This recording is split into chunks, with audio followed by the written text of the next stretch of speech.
தமிழகம் மற்றும் புதுச்சேரியில் எஸ்ஐஆர் பணிகள் நடைபெற்று வருகின்றன. இதில் இந்த விண்ணப்பத்தை எவ்வாறு பூர்த்தி செய்வது, உங்கள் தெருவிற்கு வரக்கூடிய தேர்தல் ஆணைய அதிகாரி BLO யார், அவரை எவ்வாறு தொடர்பு கொள்வது, நீங்கள் வீட்டில் இல்லை என்று சொன்னாலும் அவர் அந்த விண்ணப்பத்தை உங்களிடம் எப்படி கொடுப்பார் என்பதை குறித்து இந்த வீடியோ மூலமா தெரிஞ்சுக்கலாம். இந்த பார்த்தீங்கன்னா இந்த விண்ணப்பம் எஸ்ஐஆருக்கான விண்ணப்பம் எப்படி இருக்கும் அப்படின்னு பார்த்தீங்கன்னா, பகுதி அளவு பூர்த்தி செய்யப்பட்ட விண்ணப்பமாக இந்த எஸ்ஐஆர் இருக்கும். இதில் வந்து உங்களுடைய ஏற்கனவே உங்கள் புகைப்படம் ஒட்டி உங்களுடைய டீட்டெயில்ஸ்லாம் வந்து பாதி வந்து ஃபில்லப் பண்ணி கொண்டு வருவாங்க. இதில் நீங்கள் செய்ய வேண்டியது உங்களுடைய பிறந்த தேதி, ஆதார் எண், கைபேசி எண், உங்களுடைய தந்தை பெயர், இதெல்லாம் நீங்கள் முதல் பாதி ஈஸியாக இருக்கும். ரெண்டாவது பாதி வந்து கடைசியாக 2002ஆம் ஆண்டு உங்களுடைய பெயர் வாக்காளர் பட்டியலில் எங்கே இருக்குது அப்படின்னு சொல்லி கேட்பாங்க. அதுதான் நிறைய பேருக்கு தெரியாது. அதற்கு அந்த குறித்த விவரங்கள் உதாரணமாக உங்களுக்கு தெரிஞ்சிருந்தால் நீங்கள் கொடுக்கலாம். அல்லது 2002 இருக்கக்கூடிய லிஸ்ட்டில் அல்லது 2005 இருக்கக்கூடிய லிஸ்ட்டில் உங்கள் பேர் எங்கே இருந்தது அப்படின்னு கண்டுபிடிக்கிறதுக்கும் இந்த வீடியோவில் கடைசி பகுதியில் உங்களுக்கு ஒரு டிப்ஸ் வச்சுருக்கேன். இதை நீங்கள் ஃபில்லப் பண்ணலாம். குறிப்பாக வந்து பார்த்தீங்கன்னா இந்த கேட்குற குறிப்பாக எந்த சட்டமன்ற தொகுதி போன்ற விஷயத்தெல்லாம் நீங்கள் கொடுத்துட்டு உங்களுடைய கையொப்பமோ அல்லது நீங்கள் அப்போ வீட்டில் இல்லை, உங்களுடைய ஃபார்ம்ஸை அப்பா அம்மா தான் வாங்குறாங்க அப்படின்னா அவர்களுடைய கையெழுத்து போடலாம். அல்லது அவர்களுக்கு பதிலாக உங்கள் கையெழுத்து போட்டு நீங்கள் இந்த விண்ணப்பத்தை கொடுக்கலாம்.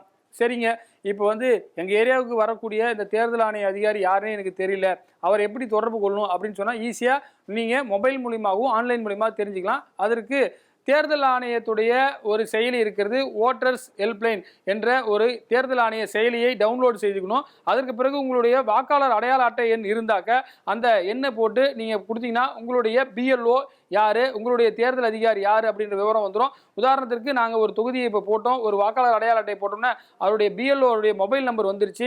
அவருக்கு மேலே இருக்கிற அதிகாரி, மாவட்ட அளவில் இருக்கக்கூடிய அதிகாரி 3 பேருமே வந்துட்டாங்க. உதாரணமாக உங்கள் தெருவுக்கு அவர் வராமல் இருந்தால் கூட நீங்கள் ஃபோன் பண்ணி, சார் எங்கள் தெருவுக்கு நீங்கள் எப்போ வர போகிறீங்க, என்னுடைய ஃபார்ம்ஸை நீங்கள் கொடுங்க அப்படின்றது கேட்கலாம். ஒருவேளை நீங்கள் வந்து இப்போ மதுரையில் இருந்து நீங்கள் சென்னையில் ஒர்க் பண்ணுறீங்கன்னா இணையதளத்தில் ஓட்டர்ஸ் என்ற குறிப்பாக எபிக் என்ற இணையதளம் இருக்கிறது. அந்த இணையதளத்தில் போயிட்டு நீங்கள் அந்த ஃபார்ம்ஸை டவுன்லோட் பண்ணி நீங்கள் ஆன்லைன் வழியாகவும் செலுத்தலாம். இப்போ வந்து ஏற்கனவே கேட்டது தான் முக்கியமான விஷயம். 2002 அல்லது 2005 உங்களுடைய பெயர் எங்கே இருந்தது அல்லது உங்களுடைய பெற்றோர் பெயர் எங்கே இருந்தது தெரிஞ்சுக்கணுன்னா இந்த இணையதளத்துக்கு போயிட்டு ஈரோல்ஸ் என்ற ஒரு இணையதளத்தில் நீங்கள் ஒரு லிங்க் இருக்குது. இந்த லிங்க்கை நீங்கள் கிளிக் பண்ணாலே உங்களுடைய மாவட்டம், அதே போல் உங்களுடைய சட்டமன்ற தொகுதி, உங்களுடைய பெயர் தெரிஞ்சிருந்தால் போட்டிங்கனாலே உங்களுடைய பெயர் 2002ஆம் ஆண்டு எந்த தொகுதியில் இருந்தது அல்லது உங்கள் அப்பாவுடைய பெயர் அல்லது உங்களுடைய பெற்றோருடைய பெயர் எங்கே இருந்தது என்ற விவரம் தெரிந்து கொள்ளலாம். உதாரணத்திற்கு பார்த்தீங்கன்னா மற்றொரு விஷயம், உங்களுடைய வாக்காளர் அடையாள அட்டை இருக்குது, 2002 நீங்கள் ஓட்டு போட்டது எங்கன்னு தெரியல அப்படின்னா நீங்கள் உங்களுடைய சர்ச் பை எபிக், இதுதான் எபிக்ன்றதான் ஓட்டர் ஐடியுடைய பெயராக இருக்கிறது. அந்த வாக்காளர் அடையாள அட்டையை நீங்கள் கிளிக் பண்ணி அதில் உங்களுடைய நம்பர் போட்டிங்கன்னா 2002ஆம் ஆண்டு உங்களுடைய பெயரோ அல்லது அந்த யாருடைய ஓட்டர் ஐடி போட்டிங்களோ அவங்க எப்போ ஓட்டு போட்டாங்க, 2002 எங்கள் லிஸ்ட்டில் பேர் இருக்குன்றது தெரிஞ்சுக்கலாம். அதே போல் பெயரை வைத்தும் தேடலாம்.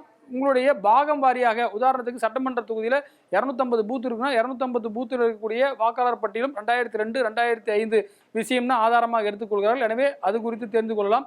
இது வந்து ஏற்கனவே அந்த 2002 2005 இருக்கக்கூடியவர்கள் இல்லாதவர்கள் ஆதார் உள்ளிட்ட 13 வகையான ஆவணங்களை கொடுத்து இந்த எஸ்ஐஆர் மூலமாக வாக்காளர்களாக சேர்ந்து கொள்ள முடியும்.